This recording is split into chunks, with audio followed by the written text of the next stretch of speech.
They say that home video is dead, but it's not. It's still alive and kicking, and so is Hollywood Nick's Videorama, where we rent physical media tapes out almost every single day. Don't give in to the digital, folks. Never give in to the digital. Unless you're watching this on digital. Then that's okay. But not other digital. Only this stuff. The thing that I'm doing right now, and other things on Super Media World. And probably any of my movies if they're out on digital. You should probably still pay for those. But not getting them illegally. Actually pay for them. Or rent them from my store. But other than that, only physical media. That's all you're allowed. I hope I've made myself clear.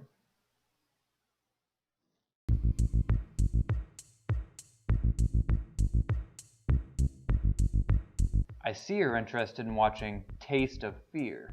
Here's what you need to know about the movie.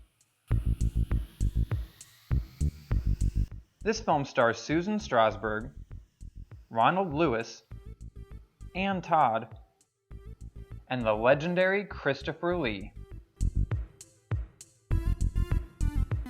Young Penny Appleby returns to her estranged father's estate after not speaking with him for 9 years.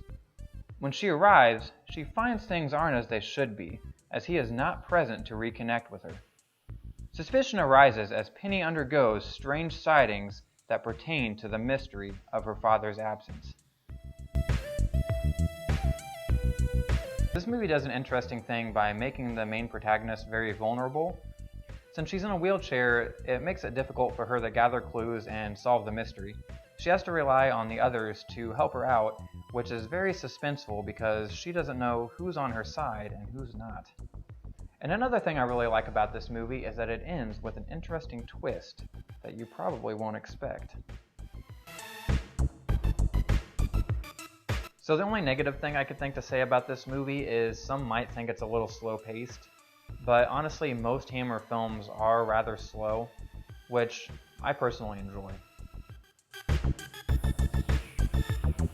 The characters in this movie are pretty likable. They have a wide range of depth to them, and they're very mysterious and interesting.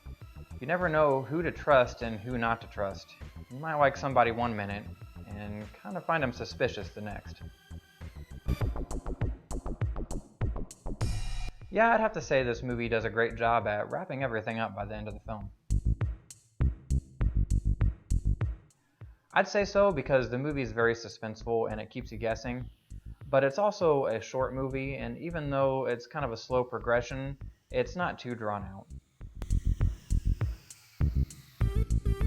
I'd say this movie is worth watching more than once, just for the simple fact that once you know the outcome of the story, a second viewing will give you a different perspective on what's going on. I'd say this movie holds up pretty well. Not only is it really good quality, but the story in the movie is something that could happen in the present day era, which makes it really relatable. Christopher Lee was stated as saying that this was one of the best movies Hammer Studios had ever made, which is awesome because he's also the person who is in many other timeless Hammer classics. Like many other Hammer films, this movie was retitled when it was released in the US. It was renamed Scream of Fear, which in my opinion is a little more appropriate than Taste of Fear, as it's more fitting to the movie. So the last fun fact is sort of a film flub. If you look through the window when the chauffeur Robert is driving Penny home from the airport, you can see that he's clearly driving against traffic.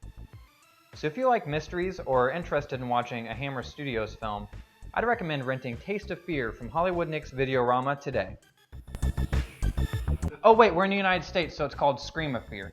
Scream of Fear. Look on the shelves for S, not T.